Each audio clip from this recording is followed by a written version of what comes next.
Beautiful Maymay Entrata, handa na. Handa na po siyang pasayahin ang mga nasa London, mga kaibigan. Wow. She just posted this 4 minutes ago. And have a look how beautiful she is. London with love with Maymay Entrata and this really beautiful girl. Sino man yan, hindi ko kakilala po. Pero ang ganda-ganda. Wow. Ngayon ko lang to nakita ang mga views na ito. Kadaming beses na pong nakapunta si Maymay sa London, pero ngayon ko lang po nakita itong mga pictures at ang mga views na ito. I mean, pictures is yes.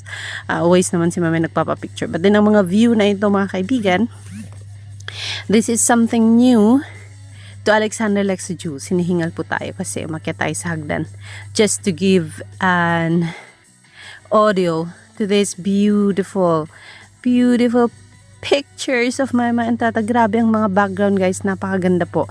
Ang mga nandito sa comment section ay yes, Rochelle Atencio, Ira Abubakar, Josephine Mendoza saying, I love you Maymay since day one from PBB House. Leo Habibi is here. Josue Aret Baguio, Miss Mai, pwede tingin camera mo. Charot, ang ganda-ganda talaga ni Maymay dito. Pero yes, let's talk about itong fan ni Maymay. From being a fan na ngayon ay naging bitter kay Maymay after ng mga siguro lots and lots of disappointments niya kay Merida Maymay Entrata, mga kaibigan. So pasensya na po, but then yes, we'll give way to this Bea, kung saan minsan naging taga-suporta ni Maymay, taga-tanggol, and now hindi na po.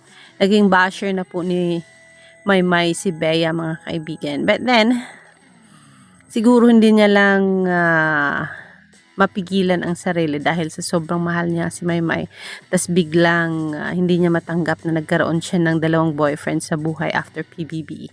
And then she was disappointed sa mga klase ng relationship na meron si Maymay, mga kaibigan. But yeah, wala tayong magagawa because that is her private life and that is her personal life. So mga kaibigan, it's normal siguro for Bea na magkaroon ng hatred, pero hindi normal na after mo mahalin ay kailangan mong i-bash ang isang Maymay Entrata. Mega Kapamilya is saying Maymay emotional over new song. Maymay Entrata shared an appreciation, a post on Instagram after releasing her latest single, What We Love. Today is the day Maymay loves. This song has been sitting on the shelf for almost 4 years, just waiting for the right time. And now I'm so incredibly grateful that finally today is the day that I can share this with you. She captioned her post, mga kaibigan. So yan po ang talagang naramdaman niya ng kanyang ipinang-share itong kanyang bagong kanta to the people of the Philippines. So ito nga yung sinasabi ko sa inyo, mga kaibigan, beyahin. Sabi niya dito, pwede naman yun nga lang, need niya mag-extra effort kasi kung yung kanta niya nilangaw ang engagements, madaming fans na wala dahil sa jowa niya. So pinaglaban ngayon si Maymay ni In Love With You saying, real life love story, just make Mike and your love team okay. Teleserye next kasi gusto nga ni In Love With You na magkaroon ng beautiful transition itong love feeling ni Maymay into a love team daw, mga kaibigan, because Radar Philippines was posting this, mga kaibigan, sa kanyang account sa Twitter. Sabi niya dito, Radar PH is saying, singer-actress Maymay Entrata is giving fans a glimpse into her real-life love story as she teams up with boyfriend Joaquin Enriquez in the newly released music video for her latest dance pop single, #What We Love. Blending romance with heartfelt storytelling, the music video shows the couple enjoying a quiet getaway together, complementing the song's message that lasting love is built not only on emotions, but on the conscious choice to choose one another every day. Sharing the inspiration behind the track, Maymay and Trata reflected on the kind of love that leaves a lasting mark. This song is for the memories that still make you smile, the moments that still feel like home, and the kind of love that stays. Because with the right person, love is something you choose every single day, she wrote on her social media. The release offers a more intimate side of the singer-songwriter who continues to evolve through music that resonates with listeners on a personal level.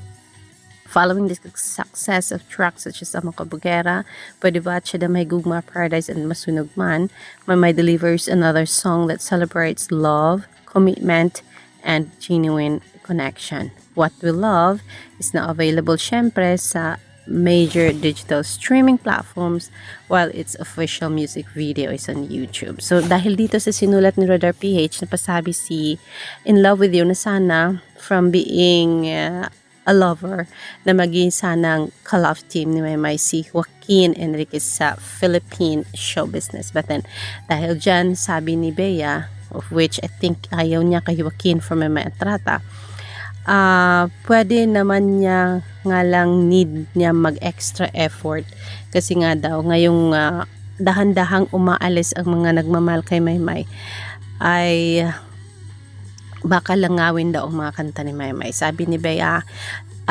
ayaw mas masaya pag may naiinis. Sabi niya, never na mag-effort manood ng video mo. Magsi-drama na lang daw si Bea. Aba, sabi niya ganon.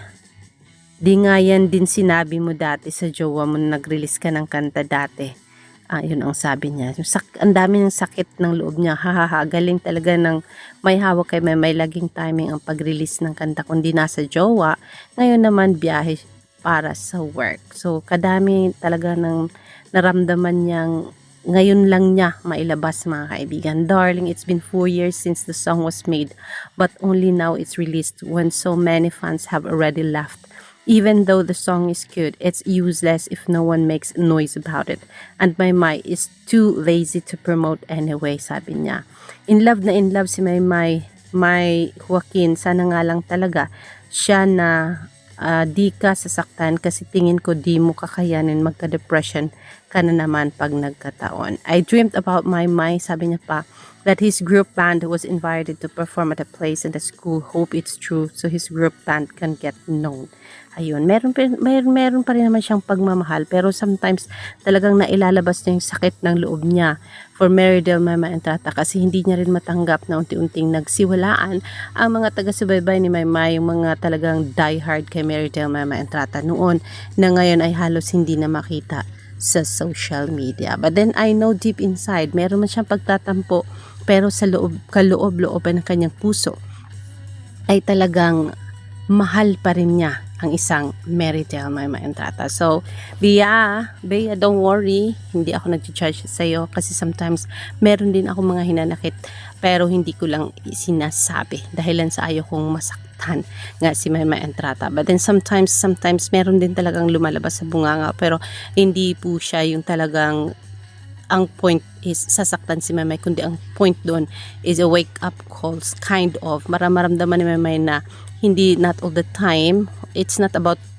pleasing everybody but it's about reminding her that she is a person that kailangan niyang mahalin ang sarili niya. And then halfway lang dapat magmahal sa isang tao. Kasi kahit nga asawa mo na kailangan hindi 100% ibibigay mong pagmamahal. Dapat meron kang boundary, a limitation para at least may mangyari man somewhere along the way. Hindi ka malugmok sa sakit at hindi ka talagang madapa na mahirapan kang bumangon. Alexander Lexter Jules, Bea, I feel you. Pero, yeah, deep inside alam ko mahal mo pa rin si Maymay Entrata. Alexander Lexter Jules, Maymay Entrata, sorry, nahaluan na po ng issue ito ni Bea at ni In Love With You. Pero, one point, talagang hindi ko rin pwedeng palagpasin because I want you also to hear. Sana marinig mo yung mga panaghoy niya. Meron siyang gustong sabihin na sana maintindihan mo kung ano yon. Kasi ako, deep inside, naintindihan ko kung ano yun. Alexander Lexi Jules, I can't wait para sa performance ni Maymay. Kaganda niya ngayon dito sa kanyang mga pictures. Pagpatuloy mo lang yan, Maymay, kasi minsan ang sabi ng iba, dugyot daw ang isang Maymay Entrata. But I don't think that's the right word for that, the right thing to say on that one. And minsan lang talagang lazy lang din kahit ako. Sometimes lazy lang talaga ako magbihis. That is why I can see sometimes lazy lang din si Maymay mag-fashion. Yung tawag nila doon, dollying up yourself, parang ganon. Alexander Lexi Jules, magandang gabi para sa inyong lahat.